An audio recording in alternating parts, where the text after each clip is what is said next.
I sort of fell into making documentaries almost by accident. I didn't go to film school.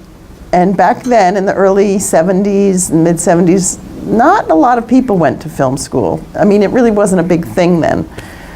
I learned more just by working on other people's projects. And I was really interested in telling stories about people who didn't really have a voice in the historical narrative. And I ended up working on a couple of other people's films, and then kind of, I guess I decided, but it wasn't really a conscious decision. It was more kind of one thing led to another. I was just thinking about the next thing. I wasn't thinking about the whole future.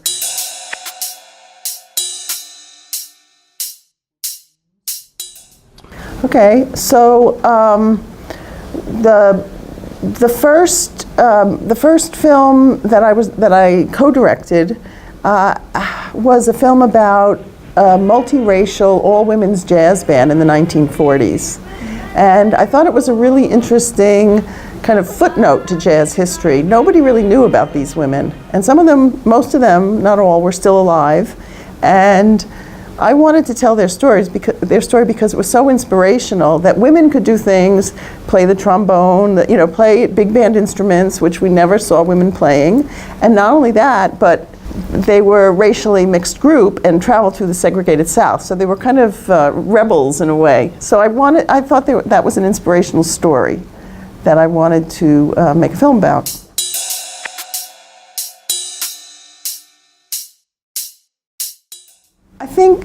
I think I was drawn to documentary in part because I was interested in real people. I found actually real people's lives very inspirational and in a way more interesting to me than making up a story. So in that sense, I guess I was influenced by some of the really leading American documentary filmmakers. And a lot of them were men, like the group from the 60s that everybody knows that kind of were real pioneers because they were the first to work with lightweight cameras and be able to kind of run after a story instead of having these big cumbersome cameras. And those are people like D.A. Pennebaker and Ricky Leacock. But I was also really motivated by women documentary filmmakers. And documentary was an area that women could succeed in better than in fiction filmmaking. There was very, very little room in fiction filmmaking for women to direct. They could be the script girl, they could do hair and makeup. Even today, there are very few women directors relatively to men.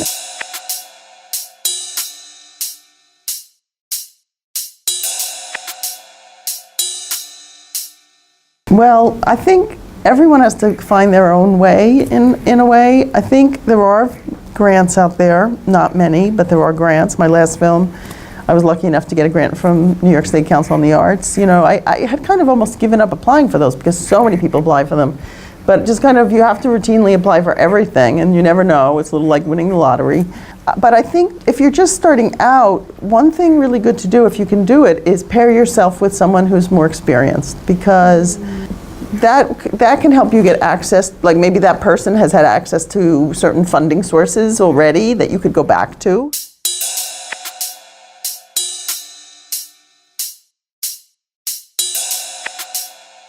One thing that I think young filmmakers don't spend enough time doing is really, really thinking through in advance what the film is going to be so that when you go to funders with your project, you're really prepared. It's not enough to have a good idea. Ideas are, a dime a dozen. Everybody has good ideas. But the other thing is to learn who you are, because there's so many people now out there trying to make documentaries.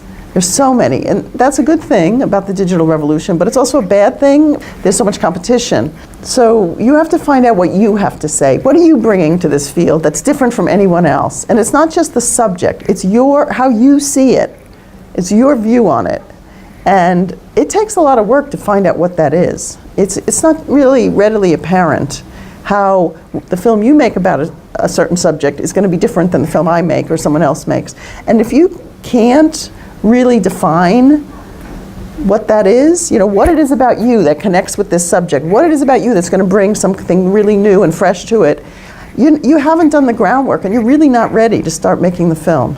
It's cheap now to shoot. You could shoot miles and miles of footage but you're really not going to have anything in that footage in the end if you haven't done that preparation.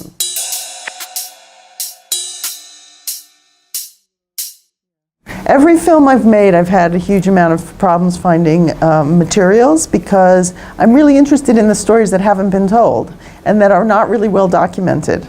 So, I mean, that's been throughout my career. I've looked at subjects that it's, you know, if you're just going to like look in the internet or you're just going to go to the traditional archives, you're never going to find the kinds of stories that I'm interested in. So yeah, I found a lot of problems finding the story, especially the story of LGBT repression under Franco, because very few people want to talk about that. There really aren't archives that document that. But I'm very determined. I'm like a dog with a bone. I don't give up. It really helped a lot that I was in Spain under the auspices of the Fulbright scholarship. That opened a lot of doors for me, because that's a kind of legitimacy.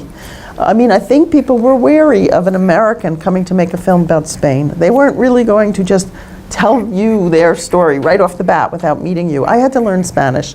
I'm not that young to learn a new language, but I learned it because I needed to be able to speak to people and gain their trust. Spend time with them, have a drink with them, coffee with them, get them to trust me to tell their story. So that's not a quick process.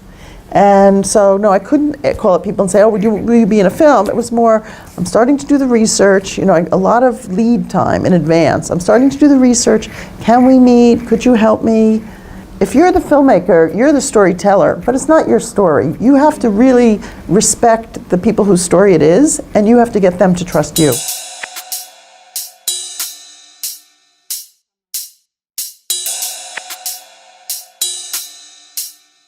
I don't think it's necessary to have a degree in filmmaking to become a filmmaker. What film school allows you to do is have 2 years, or however long the school is, some are 3 years, our school's 2 years, of really intensive practice. And not just learning your skills, you know, not just getting your skills really good, and you should really try and learn every skill, whether it's sound recording, editing, but more than that, learning who you are as a filmmaker. What is your style? What are your passions? What is your interest? And film school allows you, of course, to experiment and make mistakes. When you're out in the world, the stakes are higher, and you can't really afford to make mistakes. You're not going to get a lot of second chances, whereas in film school you can. But the way I teach is I basically am more like a mentor. I'm not sure you can really teach, but I'm more a mentor to my students, and every production I've done, I've involved my students in key positions on the film.